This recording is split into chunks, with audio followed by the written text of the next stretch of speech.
भारत हा तरुणांचा देश म्हणून ओळखला जात असल्यानं सहकार क्षेत्रात तरुणांना संधी देण्याचा अधिक प्रयत्न करण्यात येईल असं प्रतिपादन उपमुख्यमंत्री अजित पवार यांनी केलं. कुलगुरू वि.ग.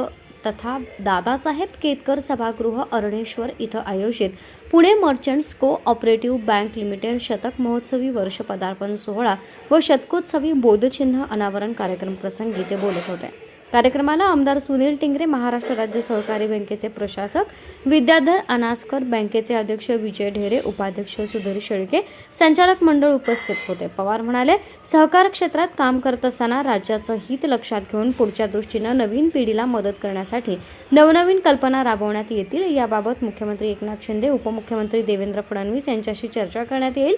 याबाबत आवश्यकता भासल्यास मंत्रिमंडळासमोर प्रस्ताव मांडण्यात येईल. त्यामुळे तरुणाला सहकार क्षेत्रात संधी मिळण्यास मदत होईल.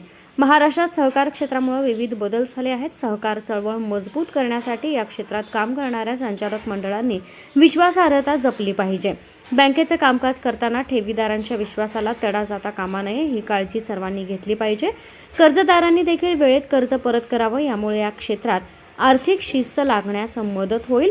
सहकार क्षेत्राला आणखी मजबूत करण्यासाठी एकत्रित काम करण्याचं आवाहन करून या क्षेत्रातील अडीअडचणी सोडवण्यासाठी शासन सहकार्य करेल अशी ग्वाही त्यांनी दिली.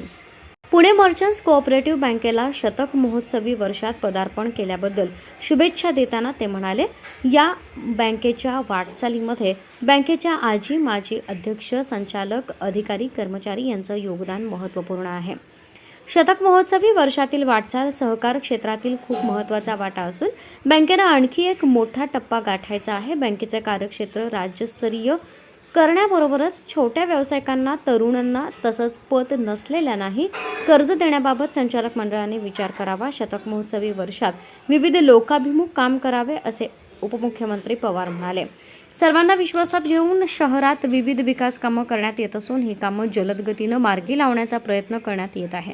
या कामांमुळे शहरात प्रदूषण वाढत असून काम करताना संबंधितांनी याबाबत खबरदारी घ्यावी.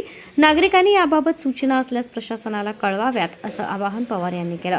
अनासकर म्हणाले, आधुनिक काळात सहकार क्षेत्रात स्मार्ट बँकिंग करण्यासाठी तसंच या क्षेत्रात तरुणांना संधी मिळण्यासाठी संचालक मंडळांनी बँकेत अभियंता आणि तरुणांसाठी राखीव ठेवण्याबाबत विचार करावा. मतदारांमध्ये पुरुष, स्त्री यासोबतच तरुणांचा समावेश करावा. सहकारी क्षेत्रातील तत्वांविषयी शालेय जीवनापासूनच सुरुवात करण्याबाबत विचार व्हावा असंही ते म्हणाले. बँकेचे अध्यक्ष ढेरे यांनी कार्यक्रमाचे प्रस्तावित केले. त्यांनी बँकेच्या वाटचालीबाबत अधिक माहिती दिली. शतक महोत्सवी वर्षानिमित्त विविध सामाजिक उपक्रम राबवण्यात येणार आहेत असं ढेरे म्हणाले.